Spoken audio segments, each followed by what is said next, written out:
Hello students, I am Sachin Prakash and I teach and mentor students in chemistry for IIT I believe that the real confidence which is required to crack this IIT exam will come only when you are confident in tackling good problems. And that clarity and understanding of concepts will only develop when you are really comfortable in handling these problems. So this video contains the paper discussion which I have conducted in my uh, classes online. Okay, and a lot of good doubts are there which I have discussed here. It will be helping you people in understanding, developing an understanding in how to approach and tackle good problems. Okay, and if you like this, if you found this paper discussion video to be useful and interesting, you can, like, comment, and subscribe to this channel, which will surely, motivate me to add some more useful videos of this type. Okay, because ultimately it's this is just an effort, honest effort, small honest effort from my side to help the student, uh, help my students as well as other students also in their ITJ preparation. So let us begin with this paper discussion. Okay. Record. Okay, so today we are going to discuss UTA 6 paper, which is covering the topics of chemical bonding and hydrogen in its compounds and alkali metals. Okay, so this is the advanced paper consisting of like 3 sections. Section 1 is multiple correct, which is something like this. Then section 2 is numerical type value. Okay, and section 3 is match the following. Okay, so let us go through the points one by one. Question number 19 to question number 22. Yeah, any doubts? Yeah, 19. Okay, you see, in question number 19, we are talking about HOMO to LUMO transitions. Okay, and you see, the bond order is what? Bond order is number of electrons in bonding minus number of electrons in anti-bonding by 2. Okay. Now you see, if HOMO is bonding and LUMO is anti-bonding, then HOMO to LUMO transition will change the number of electrons in bonding and anti-bonding orbitals. Okay. Or if HOMO is bonding and LUMO is also bonding, then the number of electrons in bonding orbitals will remain the same. Similarly, if HOMO is anti-bonding and LUMO is also anti-bonding, then the number of electrons in anti-bonding orbitals will remain the same. In such cases, the bond order won't change.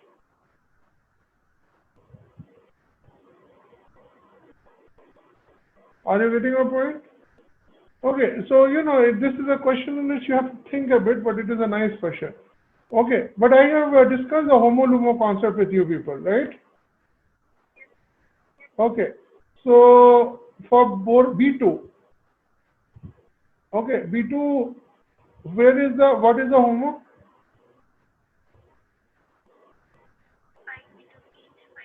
Pi 2px, pi 2p. After that, what is there? Bonding. So it is a bonding orbital.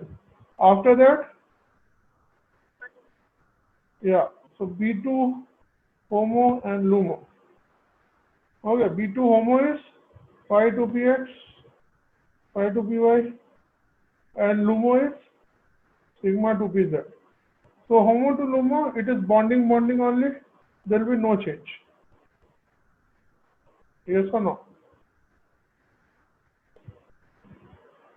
Similarly, N2, what is the bonding HOMO? No, it is sigma 2pz, if you remember it correctly. Is it sigma 2pz? 11? Yeah, so lighter atom first electrons will go into sigma pi 2px, pi 2py, then sigma 2pz, no? Everyone is getting? HOMO is sigma 2pz pi into? Still some doubt? If you want, I can draw the things. See, normally it is sigma 2pz and then pi 2px, pi 2py. But for lighter atoms, the order is reversed. First pi 2px, pi 2py comes, then sigma 2pz. So after sigma star 2s2, two electrons will come into pi star 2p, pi 2px, pi 2py, and then the other two electrons will come to sigma 2pz. Okay? So what is LUMO in this case? It is pi star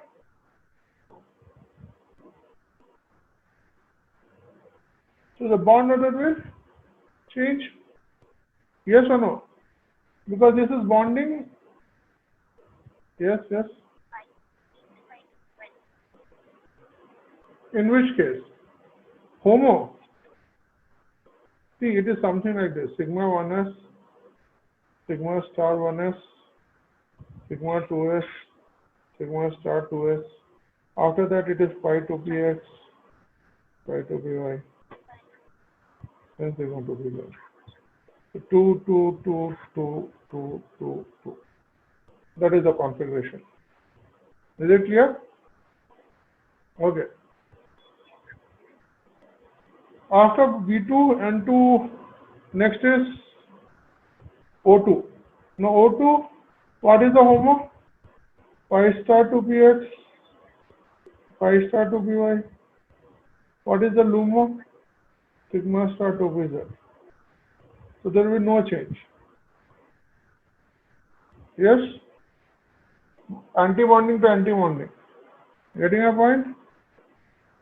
And in case of F2 also it is same. Pi star 2px, pi star 2py, and sigma star 2pz.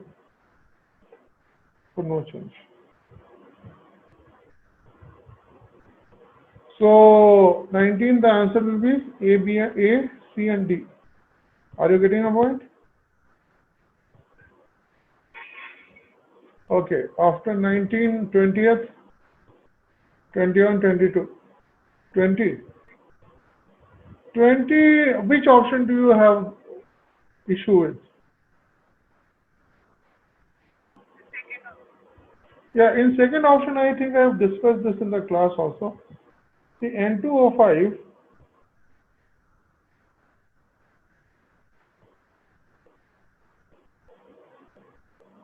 okay, you see, this can go like this can go like this. So all these will be having same bond length and same bond order. But you see, this bond is not delocalized. Are you getting my point? In this case, the bond order is 1 only.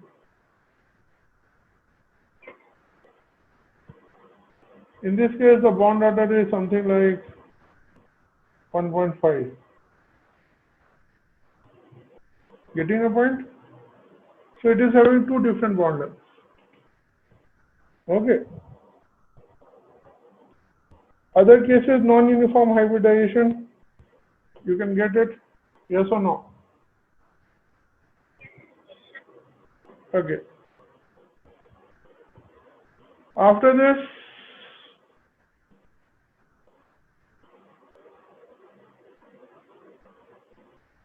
'21, '22, no doubts.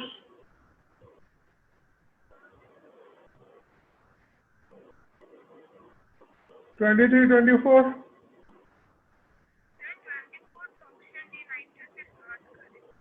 No, it is correct. Solubility of alkali metal nitrates will be decreasing down the road. It is value based. Are you getting a point? See, all trends of solubility are value based. Okay. Huh?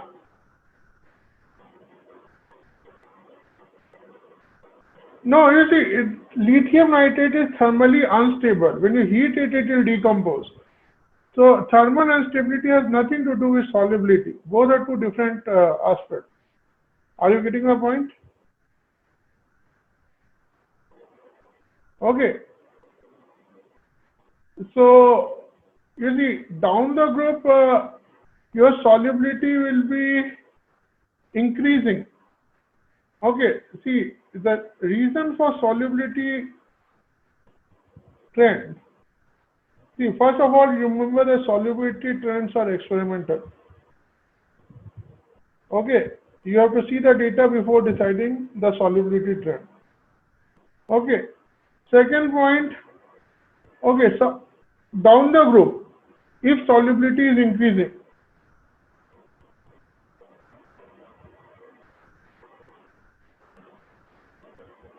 okay, down the group, both lattice energy also decreases and hydration energy also decreases. Are you getting my point? And solubility is hydration energy minus lattice energy. I am talking about the magnitudes. Are you getting a point? Okay. Now you see the explanation I am giving. Okay, see trends you have to see from the data. Okay, but I am giving you what explanation will be valid. Okay, so the explanation is that for ionic compounds,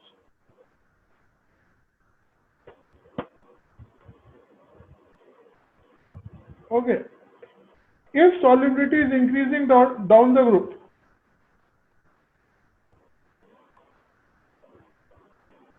if solubility is increasing,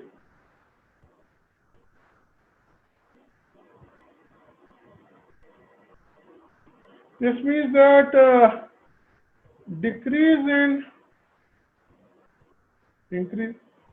in lattice energy is more than decrease in hydration energy. Okay. Are you getting a point? And if the solubility is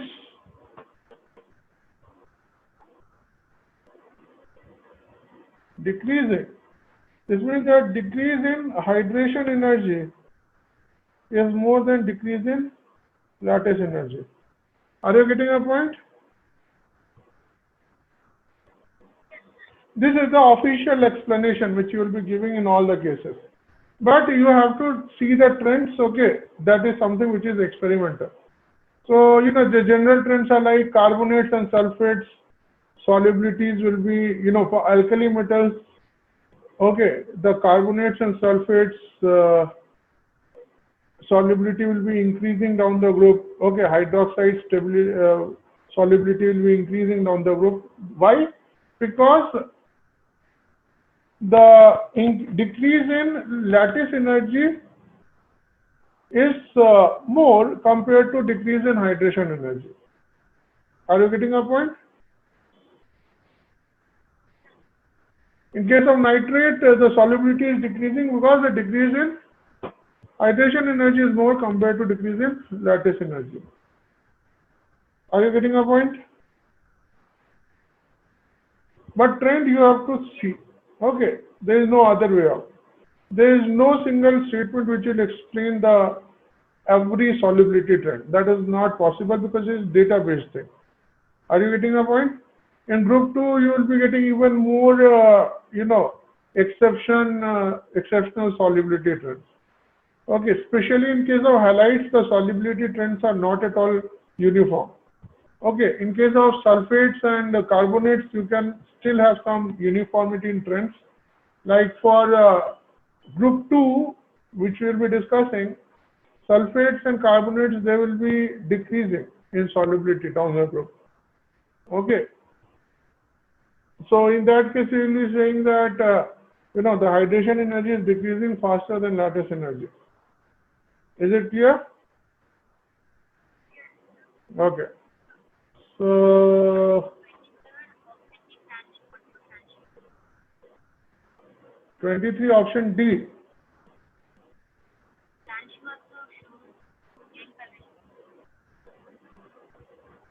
Francium. See, we don't talk about francium and radium because they are radioactive elements. Okay. So they are excluded in all the trends. it may or may not show. It most probably will show, because if cesium is showing, francium will also show. But since its half-life is so less that we can't observe it for definite period of time, and its quantity is very less available. Okay, so we will be restricting ourselves to non-radioactive elements only stable nuclei. Okay. Yeah. So 23, 20. Yeah. Tell me. Yeah, definitely. So metallic hydrides will be possessing less electrical conductivity than the corresponding metal, because you see, the electrical conductivity is because of flow of electrons. Okay. And these electrons are flowing through the interstitial spaces. Okay. In case of metallic hydrides, the interstitial spaces are occupied by hydrogen atoms. Are you getting my point? So now the electrons have less space to move. So the flow of electrons is a bit slower in case of metallic hydride, and that is why the electrical conductivity decreases than corresponding metals. Getting a point? Yes or no? Okay. So this is done. After this, the thermal stability of alkali metal hydrides decreases down the road. Now that is a correct statement. You see, hydride ion is a small ion. Okay. So as the size of the metal ion, small ion will form, strong bond with small cation. Okay. So as the cation size will increase, the lattice energy will be decreasing. And the packing will also decrease, become less uniform, because there is a discrepancy in the size of cation and anion. I have told you that the ions of same size will form close packing, right? So lithium plus and hydride ion will form close packing, but cesium plus and hydride ion will form not that close packing. Are you getting a point? Lattice energy is also less. Yeah.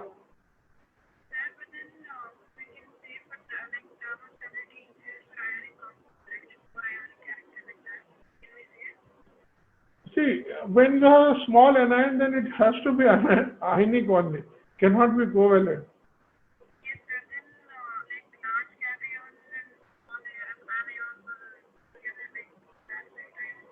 No, see, small anion will always have ionic character. The point of covalent character arises when the size of an ion is big. All hydrides will be ionic only in alkali metals. There's no question of less or more ionic character. If you are talking about ionic character, in fact, lithium hydride will have highest ionic character, because the charge density is more, the electrostatic forces of attraction will be more. So the ionic nature will be more. Are you getting my point? Yeah. Okay. So thermal stability will be decreasing down the group, because, yeah.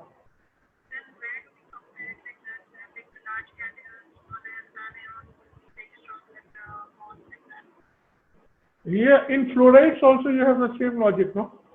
Lithium fluoride, when you're talking about thermal stability of fluoride, it will be decreasing down the road,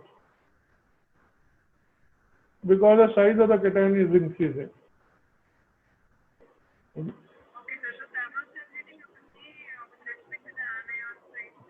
Yeah, I mean, no, see, thermal stability, there are multiple factors. First is the small size of the anion. Okay, so if the anion size is less, then with small cation it will form a stable lattice and stronger lattice with large. So when you have a oxyanion, okay, then you have to look into the size will be bigger only. Are you getting about like carbonate, bicarbonate, sulfate? Size will be bigger. So in that case, the lattice will be stable with a larger cation only. Are you getting my point? Yes or no? Yeah. Plus, if you are heating, say you are heating lithium carbonate, then you see it is less thermally stable, because on heating it gets into a more thermally stable compound, like Li2O. Okay, oxide ion is smaller, so it forms a more stable lattice with lithium compared to lithium carbonate. Are you getting my point? Okay. So both reasons are there. Okay. So can we move forward? 24 is done. 25 to 28. Now I think 25 to 28. 25 is a doubt? No. 27. 27 I have discussed it in the class also. Okay. That with stronger oxidizing agent, H2O2 will start behaving like a reducing agent. Yes? So all these are stronger oxidizing agents.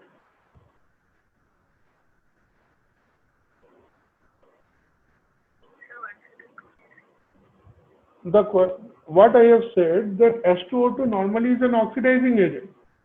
Okay. But with a more stronger oxidizing agent, it will start behaving like a reducing agent. Okay. It's like, when you know chemistry more than a class 5-year student. But when you go to IIT, you won't teach, you won't give, you won't teach chemistry to your IIT professor, right? Because he knows more than you. So there you will be listening. Are you getting a point? So compared to reducing agents, H2O2 will be behaving like a oxygen giving agent. But compared to a stronger oxygen giving agent, H2O2 will start behaving like a reducing agent. It will take oxygen. Getting my point? Yeah. What?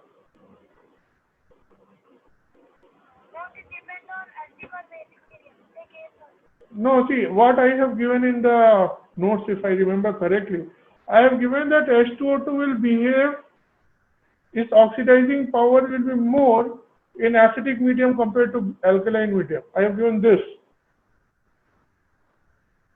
Yes or no? I have given the standard reduction potential values also. But you see, I am talking about its oxidizing power. So it means that it has to react with the appropriate reducing agent. Are you getting my point? But when it is reacting with a higher oxidizing agent, it has to behave like a reducing agent also. Are you getting my point? So halogens are stronger oxidizing agent, oxychlorides are stronger oxidizing agent, manganetes and permanganates are stronger oxidizing agent. Okay, Fe3 plus is also a stronger oxidizing agent. Fe2 plus is a reducing agent. So with Fe2 plus, it will act as a oxidizing agent. PbF S2 minus is a reducing agent. So with it, it will be acting as a oxidizing agent. Cr3 plus is in its lower oxidation state. So H2O2 will behave like a oxidizing agent with that case. Are you getting my point? In that case, Cr3 plus will be reducing agent. Okay? So 27 is done? Yeah, definitely. 27, 26, which of them will be having back bonding? What are my criteria for back bonding? You should have a lone pair of electrons and you should have a nearby atom which is containing a vacant orbital. It can be a vacant p orbital, it can be a vacant d orbital. So you see NSiH3, nitrogen is having the lone pair, silicon is having vacant d orbitals. Okay. Right? NCH3, nitrogen is having lone pair, but carbon does not have any vacant orbitals. BF3, OF2, both are having lone pairs, but no one is having vacant d orbitals. Right? BF3, fluorine is having lone pair and boron is having vacant p orbitals. So it will be showing back bonding. OSiH3 whole twice, oxygen is having lone pair, sulfur is having vacant p orbitals, vacant d orbitals. NH2BF2, nitrogen is having lone pair, boron is having vacant d orbitals. BBr3, boron is having vacant d orbitals, bromine is having lone pair. And OCH3 whole twice, oxygen is having lone pair, but carbon does not have vacant d orbitals. So 5 is the answer. Okay. 28 I have discussed it in the class. I think I have given it as a point also. Oh, okay. So then, yeah.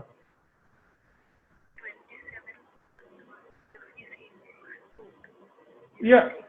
Actually, see, it is having iron in its plus 3 oxidation state. So Fe plus 3 is an oxidizing agent. It will go to Fe2 plus. Getting my point? Okay. See, Fe3 plus to Fe2 plus.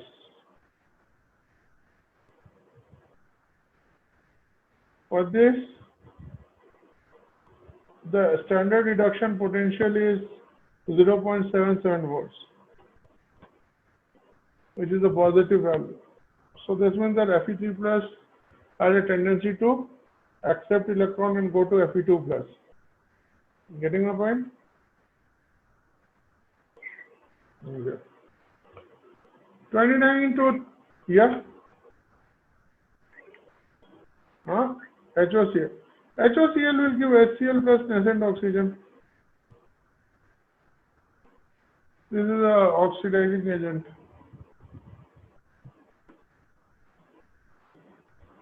Are you getting a point?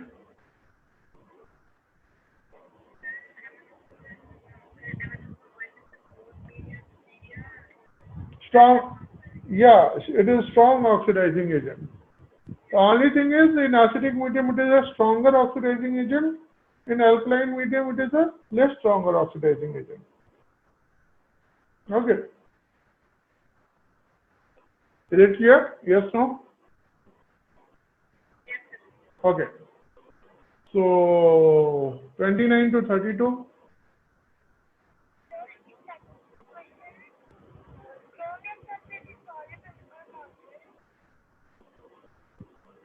Chromium 3 plus, see, it's about forming amphoteric hydroxide. So CrOH whole thrice is amphoteric. Are you getting a point? Okay, see, amphoteric hydroxides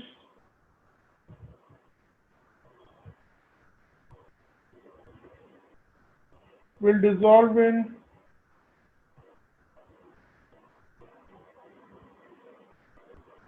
excess of NaOH,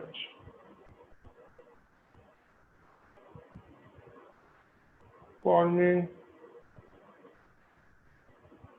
soluble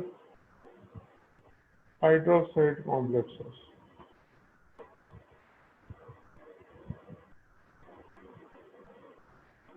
So you see, zinc hydroxide will form ZnOH whole 4, 2 minus.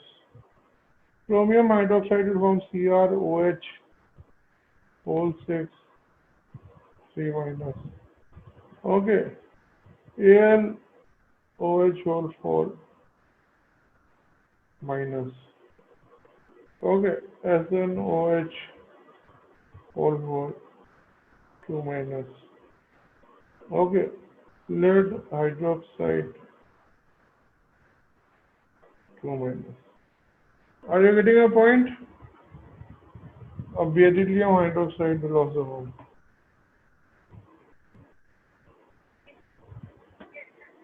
All these will be soluble complexes.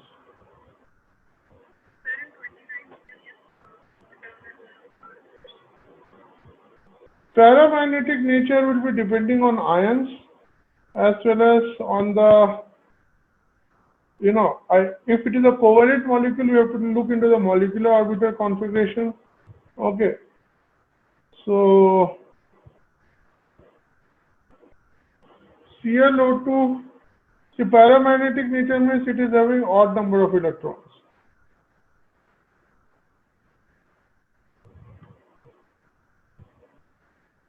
So F2 is not paramagnetic. Okay. Odd number of electrons, so what we call as unpaired electrons.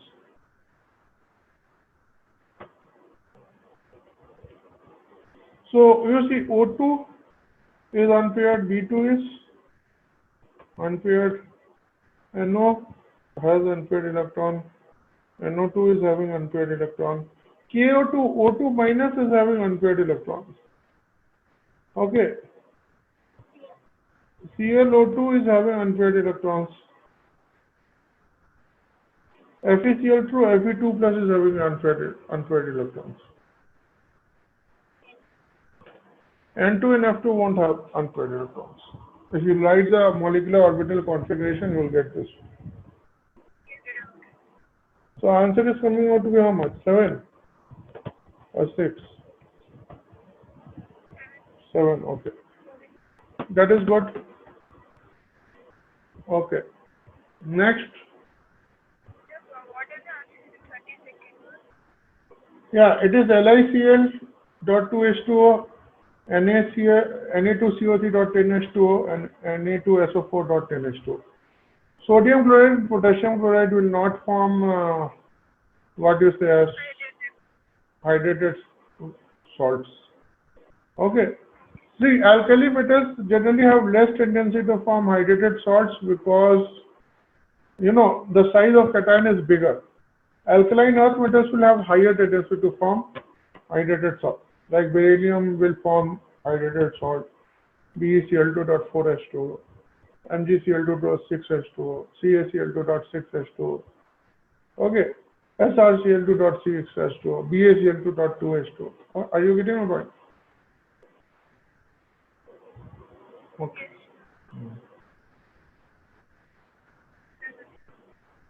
31. Which option in 31? Okay, you see, this is a fact-based thing. I think this must have been given by the sir in the class, that all alkali metals will be having BCC arrangement at room temperature. Generally, the larger cations will be having, larger ions will have BCC arrangement. Smaller ions will go to, you know, like the FCC or SCP arrangement. So lithium at lower temperature will have SCP arrangement, but at higher temperature it will have a BCC arrangement. Are you getting my point? Larger cation.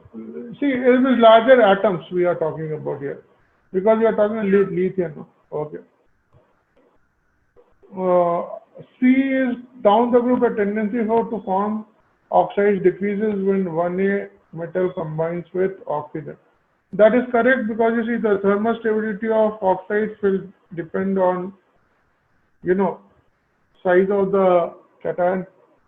So the cation oxide ion is a small ion, and if with small cation it will form a stable lattice. Are you getting a point? So that tendency will decrease as we go down the group. Okay. It will take time. Okay, you see, it's not like 1 week is good enough to become expert in organic chemistry. Okay, it will take time. Gradually, you will be getting the logic. Okay, see, the same trends and same principles will get repeated. You know, 1, 2, group 1, group 2, then group 13, 14, 15, 16, 17, 18. Okay, so by the end of the course, you will be getting more. You know, although inorganic chemistry is full of exceptions, but our approach is to, you know, focus on trends. Wherever the exceptions are there, we will be ready with the explanation. Getting a point? Yes, no? Okay. So that is very good. 33? Which point? All. Okay, so N2O will be having structure like this.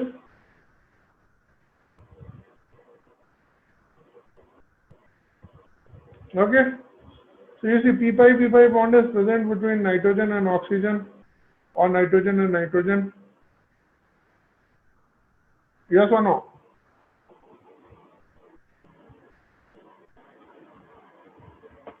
And then resonance is also there. I can write this type of structure also. So 1 and 2 are correct. Presence of non-bonding electron pair on or lone pair on the central atom is incorrect. Nitrogen is not having any lone pair in both the resonance structures. Zero dipole moment will be incorrect, because you see, even though it is a linear sp hybridization, Okay, this side and this side will have different lone pairs, dipole moments. So dipole moment exactly won't be equal to 0. And fifth, it is planar, that is correct, because it is linear, so it has to be planar. Getting a point? P. Ozone structure is something like this.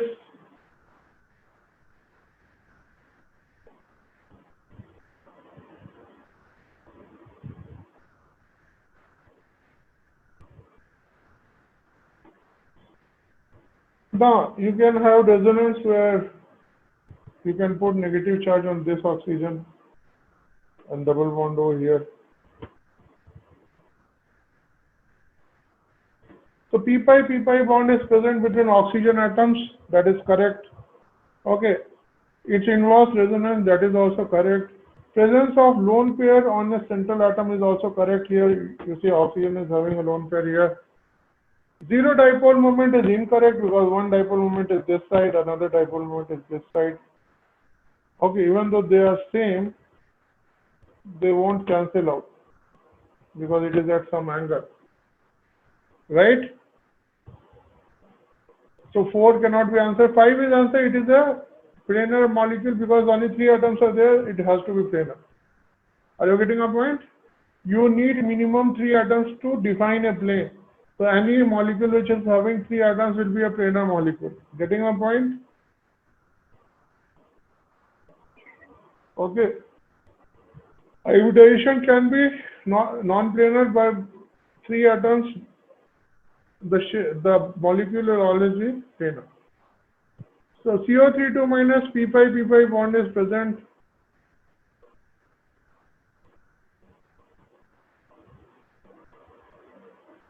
This is the structure of carbonate ion. Resonance is possible. You can move it like this. Okay, so second is also correct. Presence of lone pair on central atom is incorrect. Okay, but it will be having zero dipole moment because you see all bonds are at 120 degree and they are having same dipole moment, so it will cancel out. And it is planar because the central atom hybridization is sp2. Getting a point? 1, 2, 4, 5. BF3. BF3.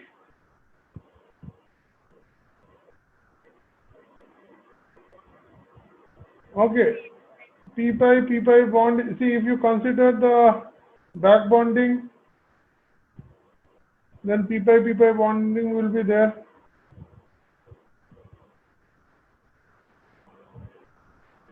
Are you getting a point? And it involves resonance, that is also correct because all the 3 fluorine can donate its lone pair. Presence of non-bonding electron pair on central atom is incorrect. Zero dipole moment is correct because 120 degree angle, all the one dipole moments are oriented. And it is planar molecule because central atom is sp2 hybridized. Is it clear? Okay. So 33 is done. 34. See, from teacher point of view, this paper is not that tough. But you see, you people are still, in the process of handling these type of questions. So these lengthy questions are not very tough. If you do it one by one, you will get it. But right now, at the starting of preparation, you people have, there is something called exam temperament and patience. Okay. So that patience gets developed during a course of time. When you go through these type of papers repeatedly, then that temperament and patience will develop. Then you won't be doing these questions wrong. So right now, I think a lot of questions people have, marked one, have either missed 1 or 2 options in each of these cases, right? Is it like that only? Okay, so don't worry about those things. See, when there are like multiple, like I consider that this question is not a one single question. Actually, you see, it is like how many options are there? You have the 5 into 4, 20 points you have to decide, right? It is like a 20 true false statements type of question. So it requires a lot of patience to do these type of questions. Similarly, here also 20. All these questions you have to almost recite 20 true false. These are lengthy also, and chances of error are more. So whenever you're attempting these type of papers, always do these type of questions at last. Are you getting my point? First, finish all the questions which are single correct. Okay, then only you go for these type of questions. Matrix match has to be done at the last. Are you getting my point? Especially when there is multi-correct in matrix match. Okay, so 33 is done. 34. Okay, H2O2. Point number 1, presence of hydrogen bonding, that is correct. H2O2 in fact has more hydrogen bonding than water. We have discussed this in the water H2O2 part. Okay, and that is why H2O2 is having higher boiling point than water. Next, it is yeah.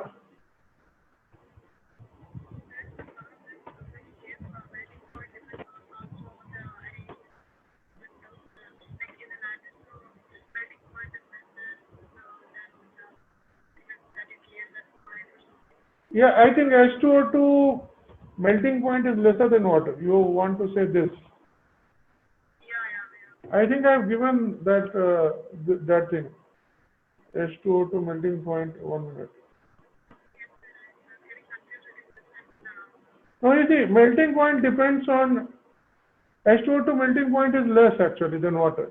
Water is 0, H2O2 is minus 0.43. Okay, so this means that even at minus 0.4 degrees centigrade, H2O2 would be liquid, while water will be solid. The reason behind that is that H2O is a planar molecule, okay, and it is a symmetrical molecule. So it forms, better lattice packing compared to H2O2, which is a non-planar molecule. Are you getting my point? So when you are talking on melting point, no, then it's also the packing which matters. And packing depends on the symmetry of the molecule. If molecule is symmetrical, then close packing is possible. Are you getting my point? Okay. So H2O2 is liquid at room temperature is correct. It decomposes at room temperature to give oxygen. That is also correct. H2O2, keeps on decomposing. And its aqueous solution is acidic, not basic. H2O2 is slightly acidic because H2O2 is more acidic than water actually. And it is used as bleaching agent because it gives nascent oxygen. So except 4, all the points are correct. H2O in presence of hydrogen bonding is correct. Liquid at room temperature is correct. Decomposes at room temperature to give oxygen is incorrect. Aqueous solution is neutral, not basic or acidic. So 3 and 4 are incorrect, and 5 is also incorrect. It does not give any oxygen. In fact, 3 and 5 are interrelated. Are you getting my point? If 3 is correct, 5 will also be correct. Okay? R is NaSCO3. So NaSCO3 is the hydrogen bonding is there. Okay. You see, there is a question. Have I discussed it in the group? Doubts that why NaSCO3 is insoluble, means less soluble, and KSCO3 is more soluble? Yes, no. Huh? See, what happens is that normally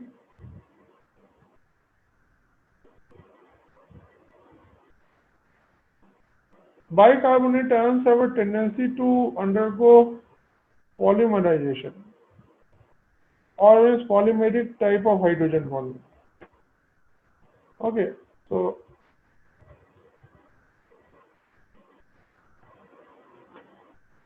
when you have Na plus ions, it does not disrupt the hydrogen bonding that much. So polymerization association tendency between bicarbonate ions is more in case of NaSCO3. Are you getting a point? So, and if association tendency is more, solubility decreases. Are you getting a point?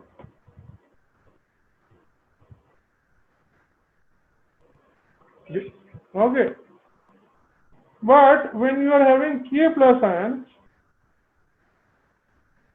then it will not allow the bicarbonate ions to, associate properly because it is too big in size. So in that case, in case of KaCO3, K plus size is more. So association of bicarbonate ions due to inter-H bonding is disrupted. So instead of that, it goes for dimer formation. Are you getting a point?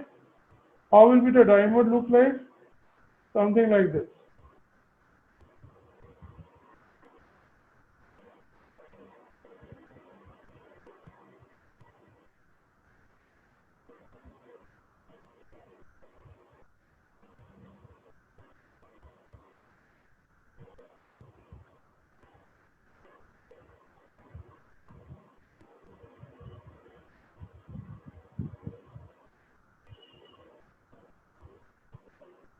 Are you getting a point?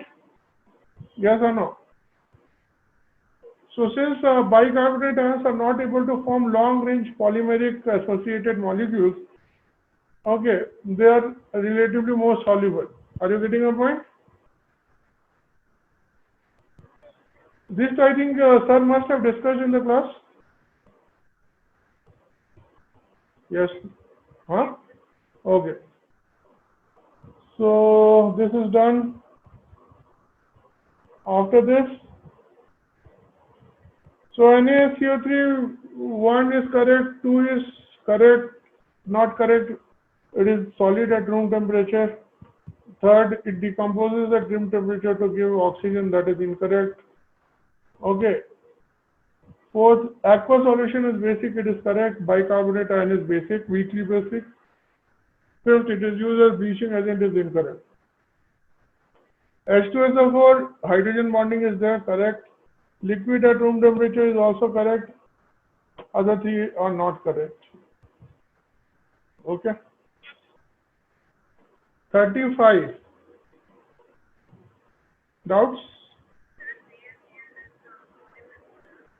Yeah. Most of the chlorides are BaCl2, barium chloride. It is water soluble. Most of the chlorides are water soluble. Okay.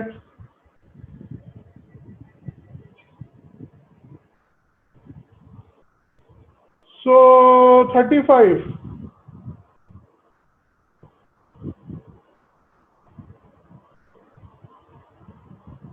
Which option?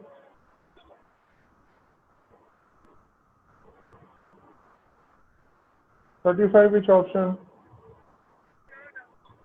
No. Okay.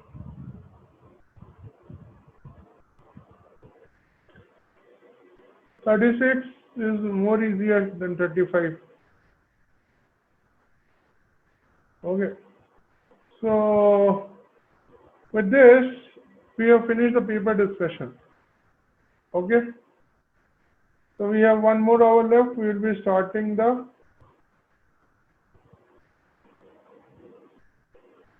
alkaline earth metals. Is it clear? Okay.